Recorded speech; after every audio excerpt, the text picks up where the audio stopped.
خوتنا السلام عليكم، ان شاء الله تكونوا بخير وعلى خير.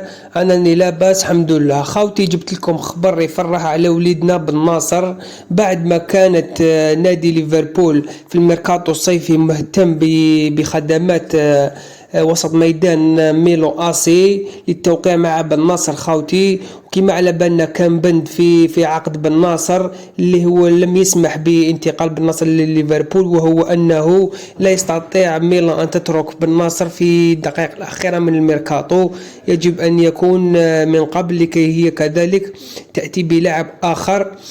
كما قلت لكم موقع كالتشيو ميركاتو اخواتي هذا هو المتخصص باجواء الميركاتو في ايطاليا، عنده كل صغيره وكبيره.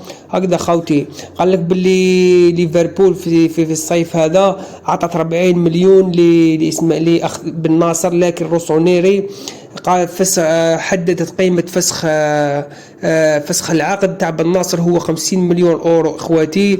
واليوم البارح خوتي تكلمت قناة مصرية بان بن ناصر سيتواجد مع صلاح في فريق واحد، ومصار اخوتي كما على بالكم عندهم مصادر خاصة من صلاح وكذا والى اخره.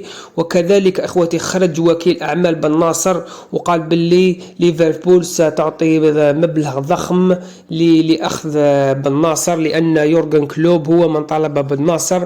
لكن اخوتي تبقى مشكلة ان شاء الله تعطوني رايكم فيها في التعليق، انه بن ناصر لن يستطيع لعب دوري الابطال هذا العام مع ليفربول اذا ذهب في الميركاتو الشتوي، لانه لعب مع اسي ميلان، لان اللاعب الذي لعب ميركاتو دوري الابطال هذا العام لا يستطيع ان يلعب مع اي نادي هذا العام. هكذا خوتي اكتبوا لي في التعليق، ولا تنسوا تدعيم القناه، والسلام عليكم ورحمه الله.